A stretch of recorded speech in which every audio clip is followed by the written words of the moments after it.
Hello students, in this session we are going to discuss a very difficult sum of class 10 coordinate geometry. Suppose one vertex of a square is 3 comma 4 and the opposite vertex is 1 comma minus 1. You have to find the other two vertices, that is the question. So you take any one of the vertices as x comma y. Now the first thing is that this is the diagonal of the square, so distance formula will give you root 29. This thing is root 29. Now in a square, whatever is the diagonal, each side is 1 by root 2 times the diagonal. So if the diagonal is root 29, this one all are root 29 by root 2.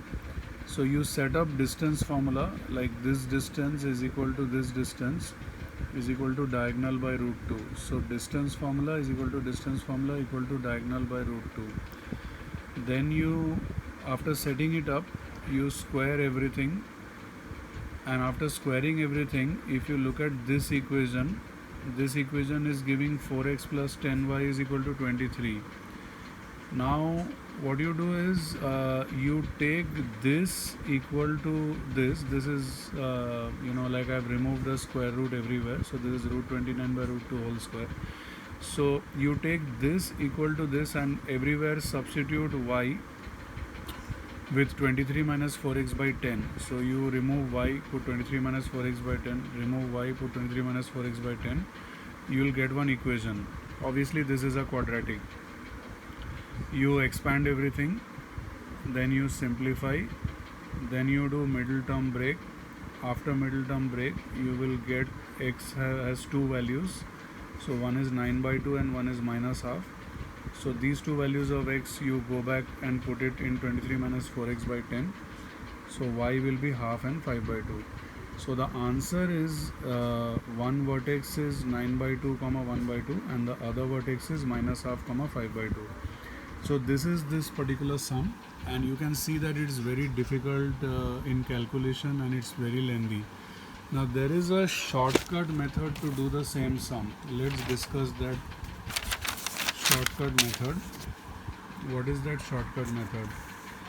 Now before I discuss the shortcut method, I have to first tell you that you need to draw a rough diagram.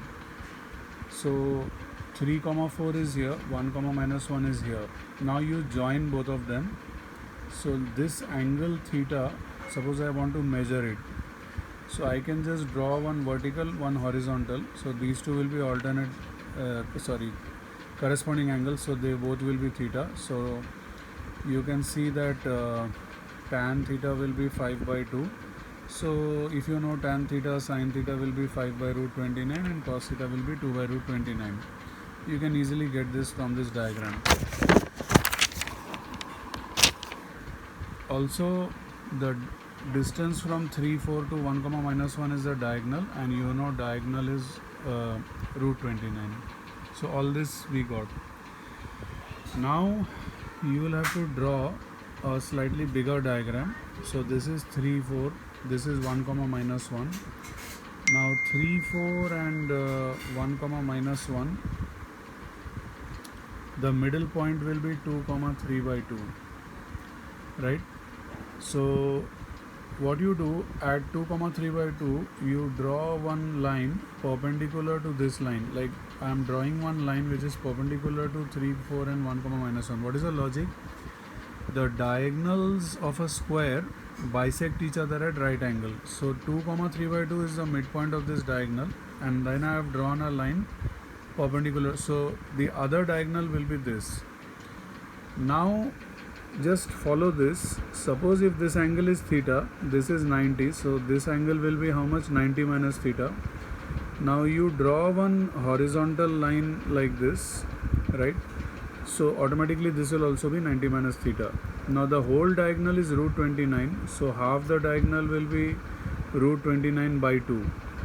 Now the thing is, this is root 29 by 2, this is 90 minus theta. So you know the length from here to here, you know this angle.